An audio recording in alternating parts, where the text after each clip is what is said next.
Bueno, muchas gracias por la espera. Ahora vamos a compartir un panel con Elisa Trotagamus, que como ustedes saben es la representante diplomática del gobierno de transición en Venezuela, es la representante diplomática designada por el gobierno de Guaidó y tiene 3 semanas en el cargo y es la primera vez que visita el interior del país y lo hace a Tucumán, así que para nosotros, para la Fundación Federalismo y Libertad, pero también para la comunidad venezolana que están haciendo en Tucumán, es muy importante y la verdad que te agradezco enormemente porque desde que Mauricio Macri tomó la foto con vos y presentaste tus cartas diplomáticas, seguramente tuviste saturado el WhatsApp y una serie de cosas con la cantidad de compromisos, entrevistas, pedidos y bueno, básicamente la gente quiere conocerte, quiere saber qué está pasando, cómo avisorás este proceso y nada, solamente eso. Así que te voy a hacer la palabra y después vamos a abrir un espacio para preguntas del público. Sí, bueno, buenas tardes a todos. Muchas gracias, José Guillermo, a tu Fundación Federalismo y Libertad y a todo el interés que sé que a lo largo de tu vida has tenido con respecto a Venezuela.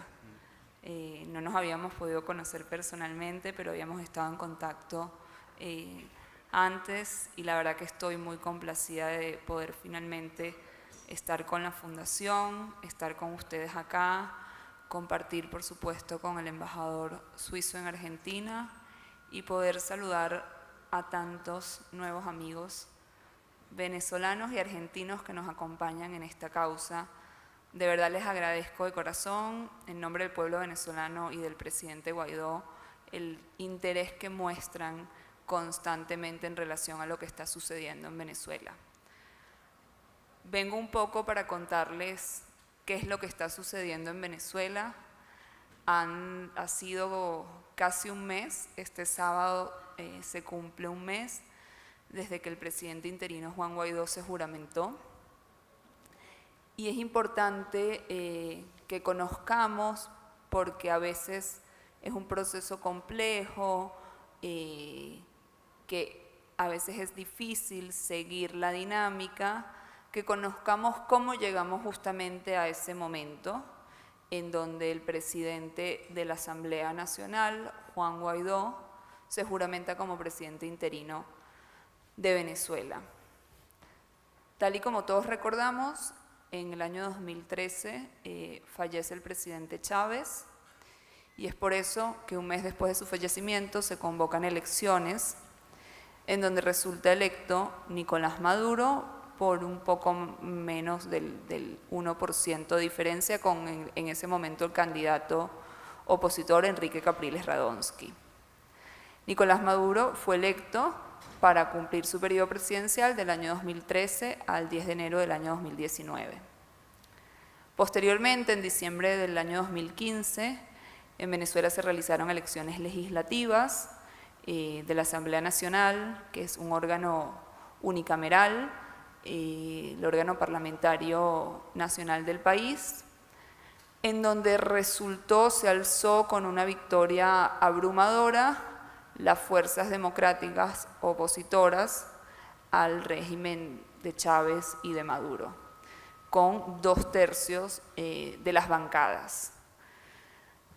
En ese sentido, Nicolás Maduro se vio desde su perspectiva en la difícil tarea de tener que compartir el poder. Y es por eso que empezaron a tomar ciertas medidas, como fue el nombramiento de un Tribunal Supremo de Justicia ilegítimo antes de tiempo, que obedeciera única y exclusivamente a sus órdenes y que posteriormente desconoce las decisiones de la Asamblea Nacional, nuevamente del Congreso venezolano, un órgano legítimo y democráticamente electo. Saca una sentencia donde dice que todas las decisiones de la Asamblea Nacional no serán reconocidas y que serán tomadas como inconstitucionales. Es ahí donde comienza una pugna de poder muy fuerte en donde las fuerzas democráticas venezolanas intentan de distintas maneras comenzar a dialogar y hacer entender al gobierno de Maduro y a la población en general de la necesidad de poder sentarse y poner sobre la mesa lo más importante por lo que siempre hemos luchado, que es mantener la democracia y por supuesto la división de los poderes públicos. Sin embargo, esas negociaciones no llegaron a buen término, principalmente porque el gobierno no lo quiso y Nicolás Maduro decide proceder con lo que es una Asamblea Nacional Constituyente, otro órgano ilegítimo que desconoce nuevamente el mandato constitucional que le había dado el pueblo venezolano al Parlamento, al Congreso venezolano. Es esa asamblea justamente la que convoca de manera ilegítima, inconstitucional y fuera de término a elecciones en mayo del 2018. Sé que acá hay algunos venezolanos, para los que no lo son, las elecciones presidenciales en Venezuela históricamente tienen lugar en diciembre. Es un primer elemento que nos dice, bueno, ¿por qué en mayo? Esas elecciones nuevamente fueron convocadas por un órgano inconstitucional y fueron totalmente fraudulentas por varios motivos. Número uno, la gran mayoría de líderes opositores estaban inhabilitados, encarcelados o en el exilio. Número dos, la mayoría de los partidos opositores estaban ilegalizados. El padrón electoral venezolano es un padrón en donde la gente se inscribe voluntariamente según su lugar de residencia. Con tan solo 2 o 3 días antes de las elecciones, cientos de miles de personas fueron cambiados de su lugar de votación tradicional, por ejemplo, de áreas urbanas a áreas rurales, para imposibilitar que se pudiese llevar adelante el proceso de votación. No contó con la participación de veedores nacionales e internacionales. Y la misma empresa que llevó adelante las elecciones denunció que los resultados que publicó el gobierno de Maduro eran incongruentes en relación a lo que ellos tenían, a los números que ellos manejaban. Es por eso que no solo el pueblo venezolano en su gran mayoría, sino la comunidad internacional democrática desconoce ese proceso electoral. Maduro continuó con su mandato, como lo establecía la Constitución, para el cual fue electo en el año 2013 hasta el 10 de enero del 2019. Al haber tenido un proceso electoral totalmente fraudulento y con una invalidez reconocida nuevamente por los venezolanos y la comunidad internacional, a Maduro se le terminó ese contrato constitucional con el pueblo venezolano el 10 de enero del 2019 y es ahí cuando se genera un vacío de poder. Tal y como establece la Constitución venezolana, cuando se generase un vacío de poder por distintas situaciones, le corresponde asumir al presidente de la Asamblea Nacional por un periodo interino la presidencia del país, hasta que se convoquen elecciones democráticas. Y es justamente por eso que el presidente de la Asamblea, Juan Guaidó, el 23 de enero se juramenta como presidente interino de la República Bolivariana de Venezuela. Sé que fue una explicación un poco larga y compleja, pero es el punto que nos lleva a todos a entender qué es lo que está sucediendo en Venezuela. Desde este punto de vista, el presidente Guaidó, presidente interino, ha dado 3 mensajes y 3 metas que parecen muy sencillas y que estamos haciendo todo lo posible para lograrlas, que tienen que ver con, primero, el cese de la usurpación por parte de Nicolás Maduro, que toda esta explicación que yo les he dado no la ha terminado de entender. Segundo, por supuesto, una vez que la usurpación cese, vamos a pasar al gobierno de transición, que nos va a permitir sentar las bases en una sociedad en donde se han devastado las instituciones democráticas y libres para poder finalmente convocar a elecciones libres y democráticas, que es lo que la mayoría del pueblo venezolano desea. Aparte de eso, es importante entender que esto no solo sucedió a través de un proceso totalitario y dictatorial, sino que en ese proceso también se llevó adelante unos actos de corrupción terribles, una devastación del país y de las arcas de dinero del país, en donde terminó afectada la mayoría de la población en una grave crisis humanitaria que ha dejado consecuencias terribles. Ha dejado una población sin alimentos, donde el 60% de los niños menores de 5 años sufre de desnutrición. Ha dejado a una población sin medicinas complejas y medicinas básicas. Y ha dejado a una población desesperada que ha tenido que huir del país, dejando atrás a su familia, a sus amigos, a su hogar, a su trabajo y a todo lo que han construido a lo largo de su vida para buscar, para procurarse un futuro mejor. Acá hoy nos acompañan muchas de esas personas, que para mí es un honor poder tenerlas en esta charla hoy, y que nuevamente pueden contar su propia historia, porque hoy el presidente Guaidó, a través de sus redes sociales, nos combinaba a que no solo pensemos en números, en cifras, porque tal vez cuando pensamos en cifras, a pesar de que las cifras son impactantes, son aterradoras, no podemos ver realmente cuál es la cara humana de lo que está sucediendo en Venezuela. Y esa cara humana tiene que ver a que todos nosotros conocemos a alguien que ha tenido algún familiar que ha muerto por falta de medicinas, que ha tenido a sus hijos sufriendo una enfermedad y que no les ha podido proveer el tratamiento necesario. Nosotros en Argentina hemos tenido casos terribles, nos han llegado casos de familias que han dejado todo para trasladarse al país, sabiendo que su hijo va a ser atendido en un hospital público por enfermedades terribles como el cáncer, y cuando han llegado al hospital, donde los han tratado muy bien, les han explicado que lamentablemente no le pueden dar el tratamiento al hijo porque sufre de desnutrición. Y ese niño está condenado a morir, única y exclusivamente por la perversidad del régimen de Nicolás Maduro de no permitir la entrada de medicamentos y de comida a Venezuela.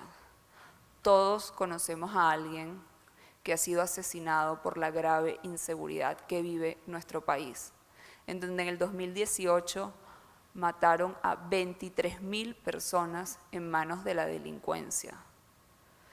Todos conocemos a alguien que ha tenido que dejar atrás a su familia y a sus seres más queridos sin saber cuándo se va a poder reencontrar con ellos. Por eso les pido nuevamente que seamos todos los venezolanos y los argentinos que nos acompañan en este proceso, embajadores de lo que está sucediendo en Venezuela.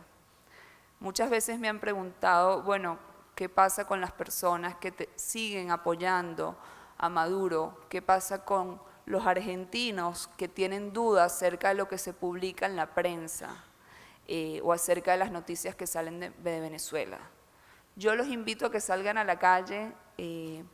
Los venezolanos hoy en día nos encontramos en cada rincón de Argentina y se crucen con un venezolano y le pregunten por qué está aquí y cómo está su familia en Venezuela. No hace falta que lean la prensa, no hace falta que me escuchen a mí o al presidente Guaidó. Hace solo falta que se conecten con alguien cercano a ustedes, que conozcan o que no conozcan. Es importante destacar también algo que se viene diciendo y que tiene que ver con que en Venezuela se está fraguando un golpe de Estado.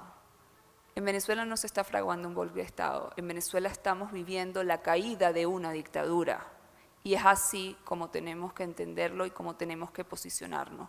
Una dictadura que no ha tenido límites en relación a la violación de derechos humanos, en donde tan solo en 4 días de protesta en el año 2019, este año que hoy estamos transitando, cayeron presas más de 600 personas por protestar pacíficamente, entre ellos 77 menores de edad, Estas son cifras del Foro Penal, que como muchos conocen, es la organización de derechos humanos que se encuentra en la defensa de los derechos de los presos políticos en Venezuela. Hoy en día hay casi 900 presos políticos en Venezuela. Casi 200 de ellos son militares. Cuando también nos preguntamos qué pasa con los militares, que no reaccionan, los militares saben que tienen que ponerse al lado de la Constitución y del pueblo. Tienen miedo, en muchos casos, porque la represión es terrible. La tortura no tiene precedentes, pero poco a poco han venido manifestándose y sabemos que este próximo 23 de febrero, sin duda alguna, van a ponerse del lado del pueblo para permitir que entre la ayuda humanitaria. No quiero dejar de hablarles, por supuesto, de lo que va a ser el 23 de febrero, una fecha en la que no solo se cumple un mes de la juramentación del presidente Guaidó, sino también una fecha en la que los ojos del mundo están puestos en Venezuela, porque tenemos total convicción y esperanza de que la ayuda humanitaria va a poder entrar para empezar a aliviar el dolor que sufren los más necesitados en Venezuela. Este va a ser un primer paso para que esa ayuda humanitaria pueda llegar. Lamentablemente las necesidades son muchísimas.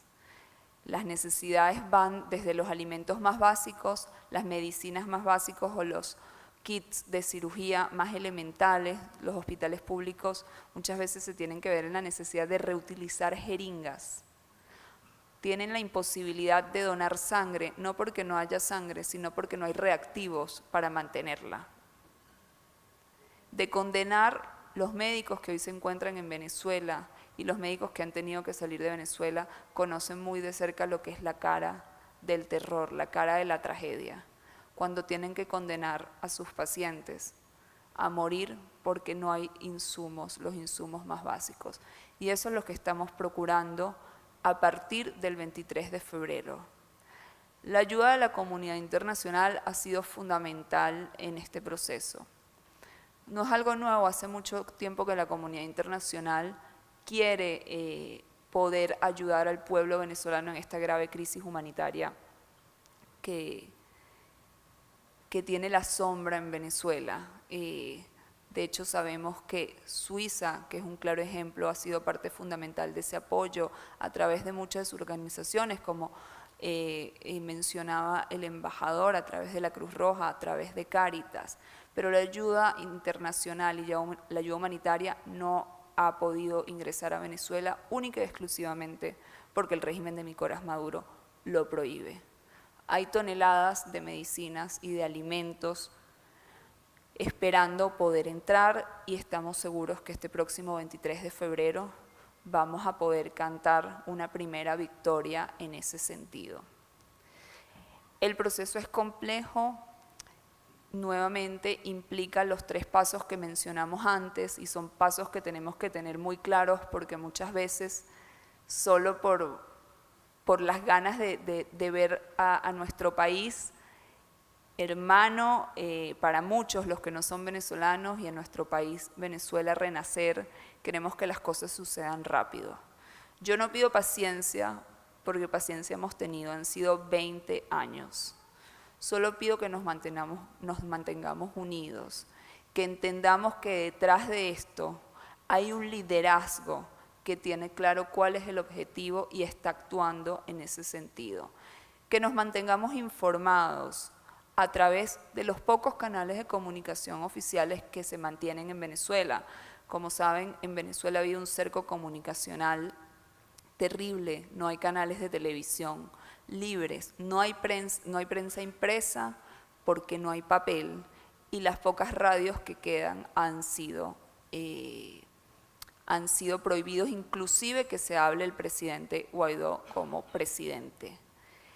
Muchas veces nuestras redes oficiales terminan siendo las redes sociales, son las herramientas que tenemos, pero es importante que usemos las herramientas que tenemos de manera responsable. Las redes del presidente Guaidó, las redes de la Asamblea Nacional, en lo particular lo que tiene que ver con mis redes como representante diplomática de Venezuela en Argentina. Estoy en Twitter y estoy en Instagram.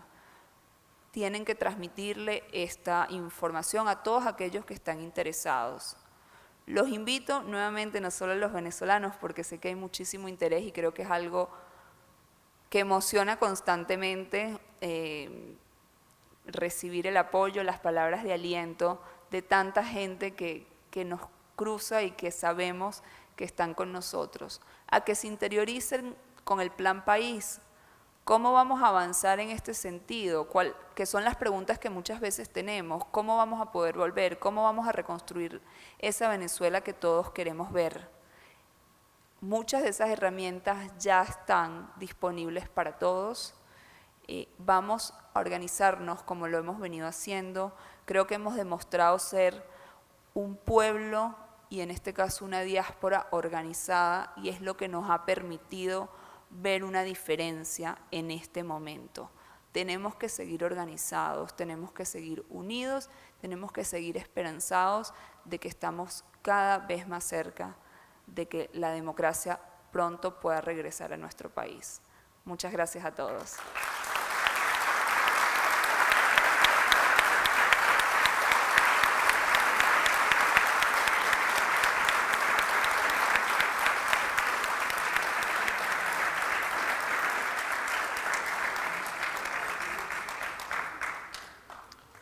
Bueno, Lisa, lo que más llama la atención a las personas que ven el caso venezolano es cómo la democracia más estable de América Latina, que desde el año 58 en adelante no tuvo ninguna interrupción en la democracia, que se sucedieron partidos políticos uno detrás del otro, que tenía 40 años de crecimiento económico, salvo a partir de los 80, y que era un país de receptores, o sea, de gente migrantes.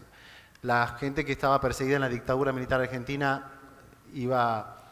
el diario de Caracas fue fundado, entre otros, por Rodolfo Terráneo, por ejemplo, que es nuestro embajador en la UNESCO, y después y la cantidad de peruanos, y después haya pasado esta tragedia, que es una cosa que es motivo de estudio, ¿no? Pero más allá de lo atractivo que resulta el caso, cuando uno ve que es una tragedia política, es una tragedia social, pero sobre todo es una tragedia personal, porque todas las familias, yo lo veo cuando viajo a Venezuela, están todas separadas. Entonces, por ejemplo, yo vi barrios en Valencia donde solamente estaba compuesto por gente mayor, o sea, hay señores mayores muriéndose solos porque los hijos se fueron, los nietos se fueron. Entonces, a mí me gustaría, en algún momento de este acto, si hay algún venezolano que cuente un poco cómo llegó acá, porque todo el mundo está pendiente, como digo, de la tragedia política, de lo complejo que es la situación diplomática internacional, porque es un caso que no tiene antecedentes, entonces los gobiernos tampoco saben bien qué hacer, ¿no? Y la tragedia social, la tragedia económica, pero sobre todo a mí me interesa saber, como decías, hay una cifra de la cantidad de venezolanos fuera del país, se hablaba de 3 millones. Sí, ACNUR, que es la Agencia de Naciones Unidas para Refugiados, decretó que ya hay más de 3 millones que han salido del país. Por supuesto, el flujo migratorio es un flujo diario. Estas cifras por lo general tardan un poco por los procesos que corresponden en actualizarse, y se estima que entre el 10 y el 12% de la población venezolana ha abandonado el país. O sea, claro, más del 10% de la población, claro. Así que bueno, sí, ahí creo que hoy tuviste una reunión, te recibió el intendente, pero después tuviste una reunión con la comunidad venezolana que no tiene los niveles que tiene en Buenos Aires, ¿no? Pero se está formando, y si alguien quiere comentar algo, un pequeño testimonio, está abierto el canal de las preguntas, ¿no? Ahí va. ¿Se puede conocer, tiene la incumbencia de Cuba en el gobierno venezolano, la incumbencia política de Cuba en el gobierno venezolano? Sí, la incumbencia de Cuba hoy ha sido una incumbencia terrible que ha generado mucho daño en el pueblo venezolano, porque principalmente lo han hecho a través de las vías del terror y de la inteligencia cubana, que es el G2.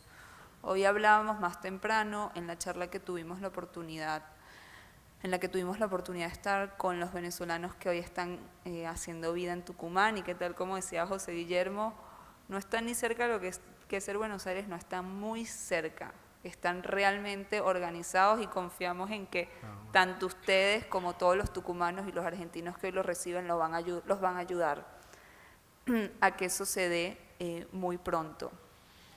En relación a Cuba, hablábamos en la charla acerca de lo que tiene que ver con la soberanía, que es uno de los elementos que lamentablemente trata de utilizar el régimen de Maduro para defender lo indefendible ante lo que está sucediendo. Y en Venezuela hace mucho tiempo que perdimos la soberanía. En Venezuela tenemos al G2 cubano actuando en las fuerzas militares de manera conocida y lamentada por todos. En Venezuela tenemos a grupos guerrilleros colombianos actuando a diestra y siniestra con el placer del régimen de Maduro. En Venezuela tenemos a células de Hezbollah. En Venezuela han habido inversiones en donde básicamente se ha regalado el país a potencias extranjeras. Y por supuesto que Cuba forma parte hoy de eso. Es lamentable la situación, pero es uno de los casos más en los que estamos trabajando y en lo que no tenemos duda que vamos a salir muy pronto de manera victoriosa para recuperar realmente nuestra soberanía.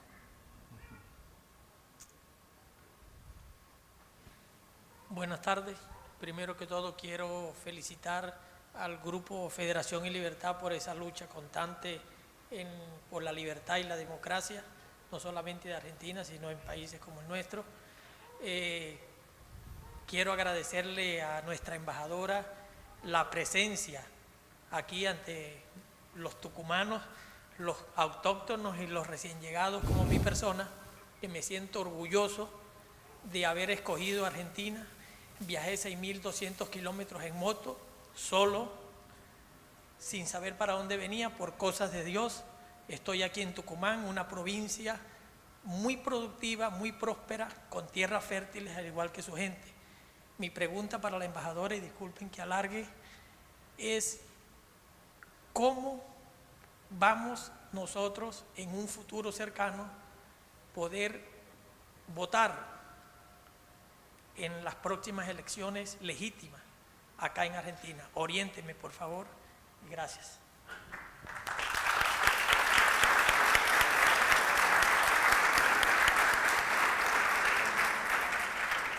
Gracias a ti. ¿Cuál es tu nombre? Andy. Bueno, qué bueno que escogiste Tucumán, porque hoy estamos comprobando todo lo que dices de esta tierra tan bonita, tan preciada y con gente tan especial. Tal y como decía José Guillermo, es la primera visita que hago en mis 3 semanas con este rol fuera de Buenos Aires, y realmente ha sido muy emocionante no solo haber venido a la cuna de la independencia argentina, sino poder encontrarme con ustedes. Esta es una pregunta muy interesante, agradezco que la hayas hecho. Nosotros nos hemos planteado como uno de los objetivos comenzar a elaborar un instrumento que nos permita censar a la gran cantidad de venezolanos que hoy hacen vida en Argentina y que, tal y como dices, están en distintas regiones del país. Históricamente, las elecciones en el extranjero, las elecciones venezolanas, se realizan a través de la embajada. Entendemos la imposibilidad en un territorio tan grande como el argentino muchas veces de que se pueda ir a la embajada a hacer los distintos trámites que haya que hacer, y en este caso a ejercer nuestro derecho al voto. Es por eso que ya hemos empezado a trabajar en ese documento, que esperamos poder comenzar a circular pronto. Nuevamente estamos trabajando según las fases mencionadas por el presidente Guaidó. Es una preocupación que tenemos los distintos embajadores que hemos sido nombrados no solo en la región, sino también en Europa, en relación a la posibilidad de aperturas de oficinas que puedan atender a los venezolanos no solo en la ciudad capital. Estamos trabajando para ello y nuevamente les pido que queden atentos a las redes, atentos a las organizaciones que los representan en cada lugar, porque esperamos muy pronto poder estar anunciando este primer instrumento que nos va a permitir saber cuántos venezolanos hay, en qué situación están y en dónde están principalmente ubicados, para que muy pronto ojalá podamos celebrar elecciones libres y democráticas, no solo en Venezuela, sino en todas partes del mundo donde se encuentra el éxodo venezolano.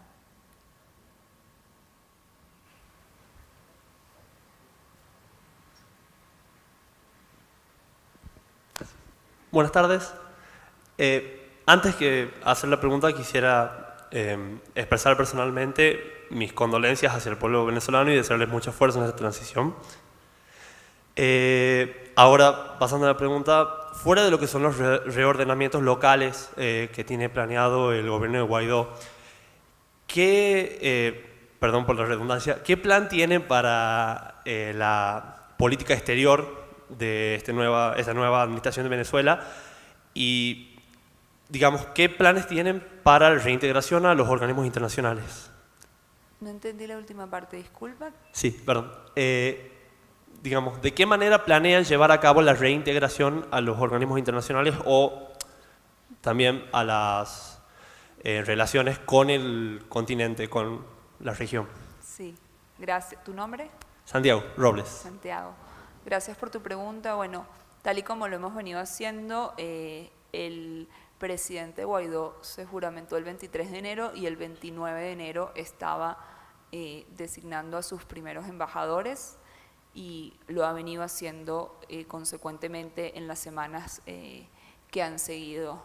Nuestra intención con respecto a la comunidad internacional es la intención que hemos venido demostrando, una intención de hermandad, una intención de apoyo, una intención de pacifismo, una intención de poder encontrarnos en el diálogo y de hacer y de poder transmitir qué es lo que está sucediendo en Venezuela.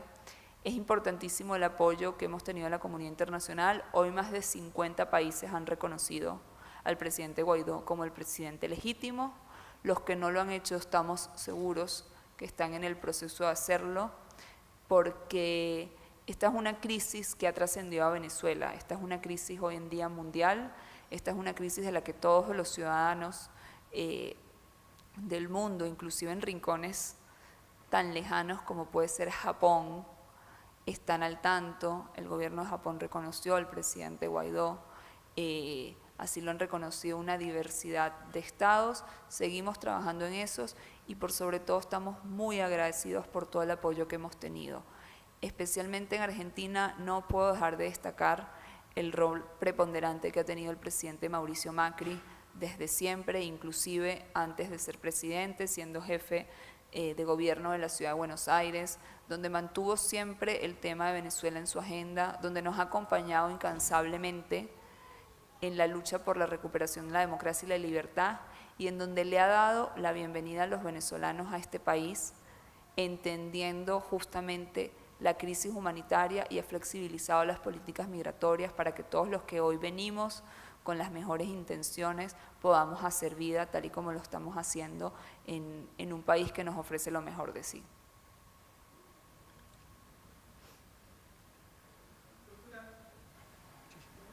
Hola, doctora.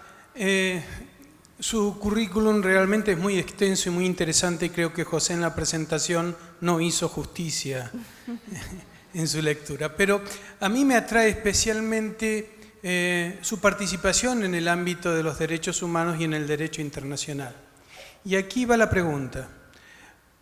¿Por qué, teniendo presente la descripción de lo que son, ustedes mismos consideran delitos de lesa humanidad que se están cometiendo en este momento en Venezuela, no han accedido al sistema internacional en la investigación y castigo de estos delitos, como por ejemplo pueden ser los tribunales argentinos, donde tenemos vasta experiencia en función del caso armenio, del caso de España y el totalitarismo en la época de Franco, y por supuesto también en la investigación de los casos que se vinculan a los delitos de lesa humanidad cometidos en la República Argentina.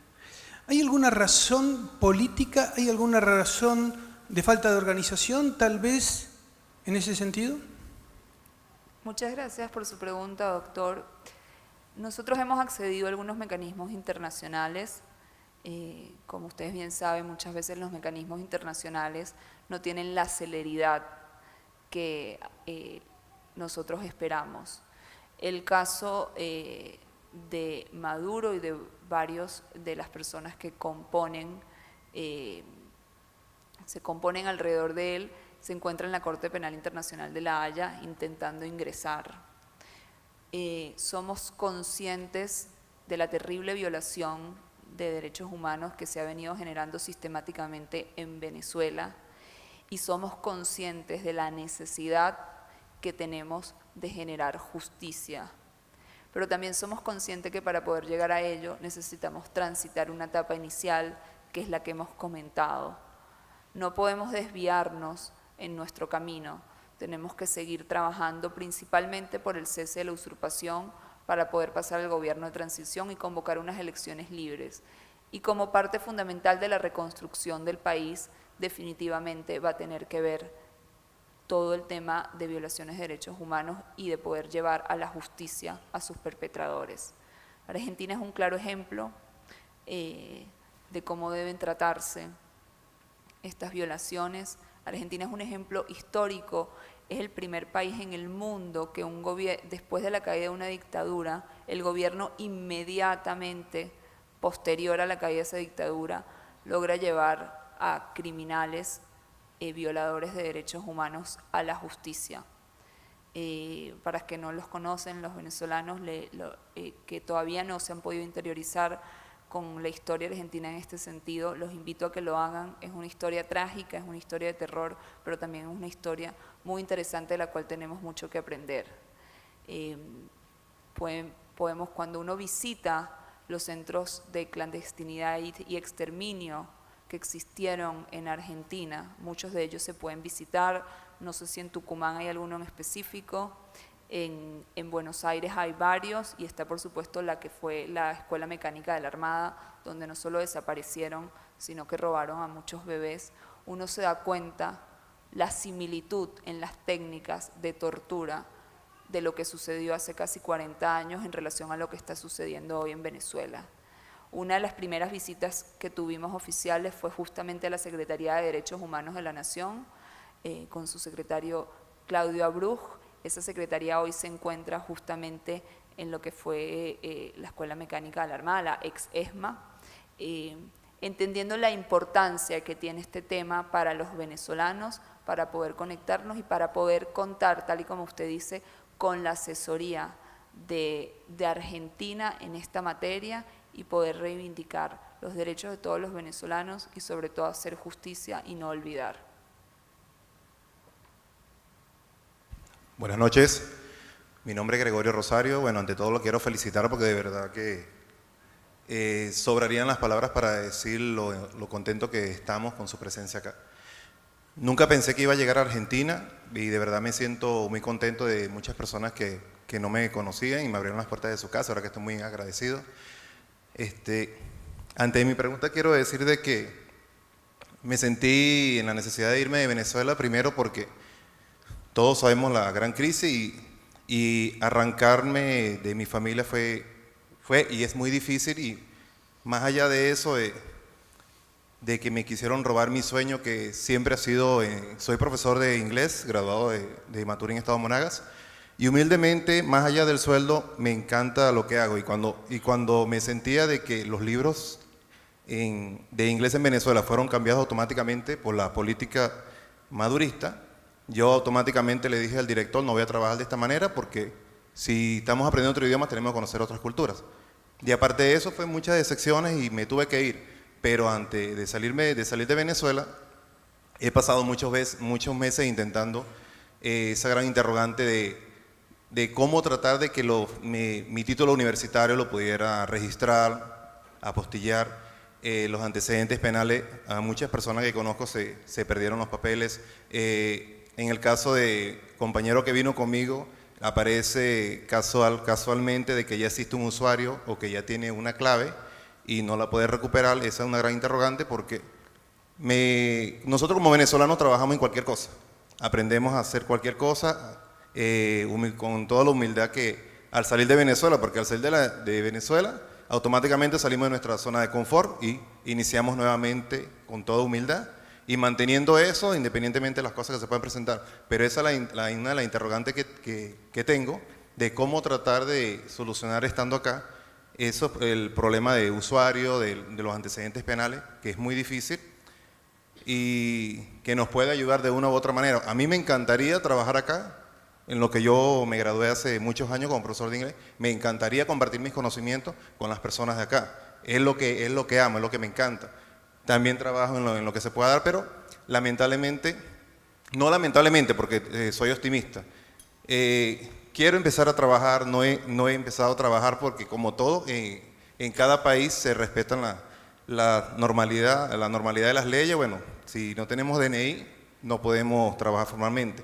Y de verdad es que uno toque las puertas y siempre nos hagan mención del DNI. No me entristece, más me dice de que tengo que seguir luchando para alcanzar eso, pero una de las limitantes que tengo es los antecedentes penales, que tengo esa gran duda allí. Bien. Bueno, muchas gracias por tu testimonio y por dejar el nombre de nuestro país en alto, tal y como lo vienes haciendo.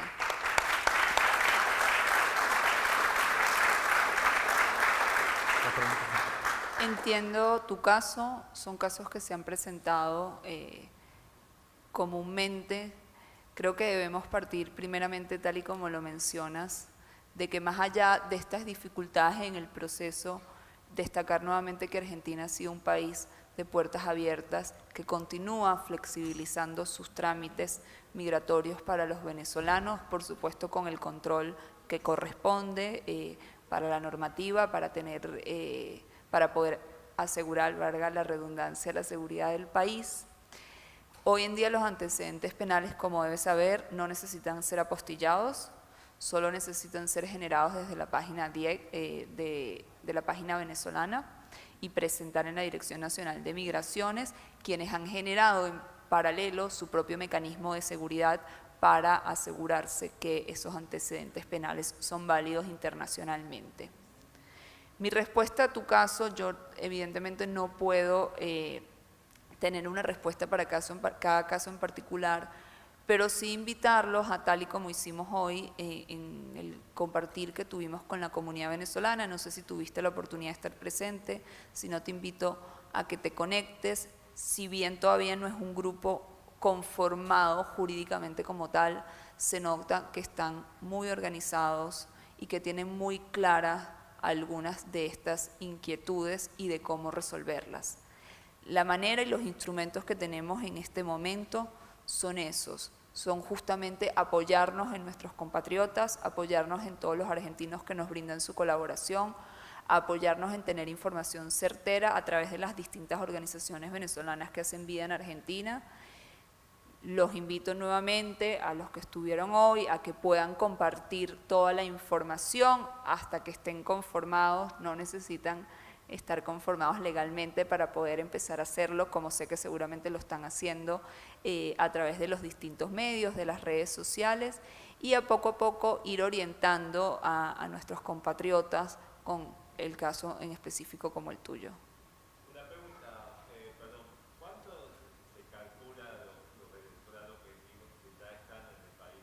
Sí, las cifras oficiales de la Dirección Nacional de Migraciones son 130.000 venezolanos que hoy se encuentran haciendo vida en Argentina. Diego, ¿te querés presentar?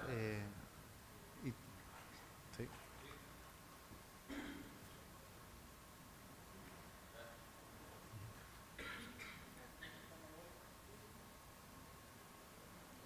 Sí, buenas noches.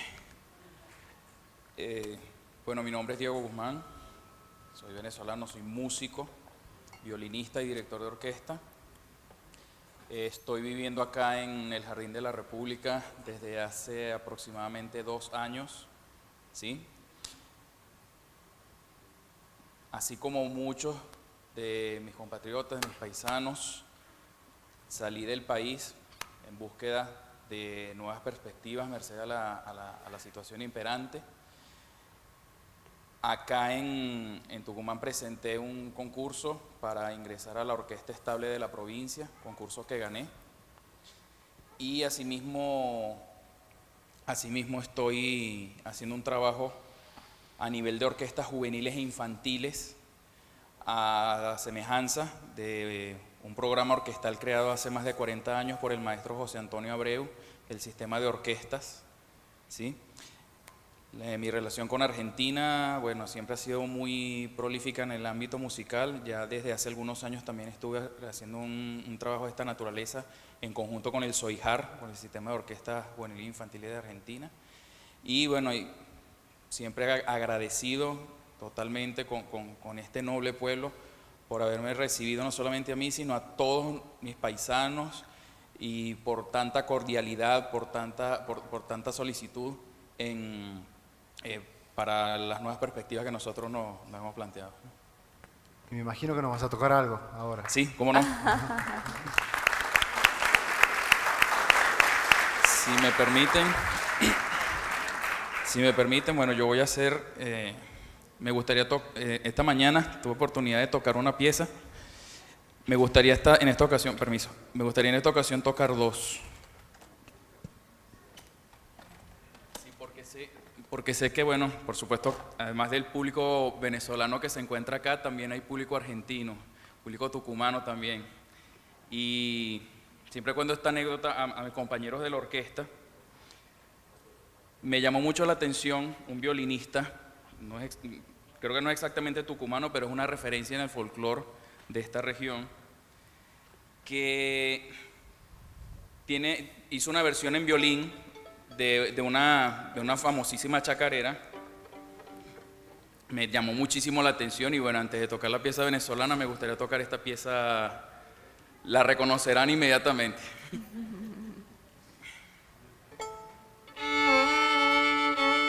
Esa no es.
Así como, bueno, Venezuela, entre tantas cosas hermosas que las caracterizan, de su cultura, su comida, sus paisajes, su historia, la música no puede estar exenta. Para los amigos argentinos, en Venezuela, además por supuesto del Gloria al Bravo Pueblo, que es el himno nacional, también hay dos canciones que se constituyen como parte fundamental de nuestro acervo musical. Una es la canción Alma Llanera, y hay otra que se ha convertido, y me consta por todo el bagaje que dejan los migrantes en cada rincón del mundo, que si bien es cierto no fue escrito por venezolanos, fue compuesto por un dúo español, se ha convertido también en un himno del migrante venezolano. Para nadie es un secreto que todos los migrantes en las redes sociales siempre, al momento de salir del país, en sus publicaciones colocan los versos iniciales de esta canción que voy a tocar a continuación. Llevo tu luz y tu aroma en mi piel. Venezuela, para ustedes.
Bueno. Mariana, tenés que entregarle un regalo.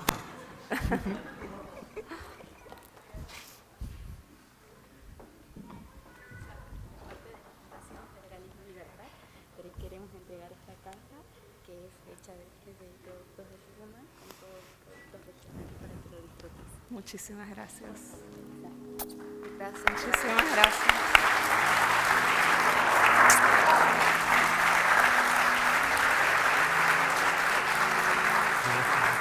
Bueno, gracias nuevamente. Se convirtió en un acto emotivo, pero definitivamente es algo que no podemos evitar. Les agradezco a todos los venezolanos nuevamente por mantener el nombre de nuestro país en alto y a todos los argentinos por su apoyo. Gracias.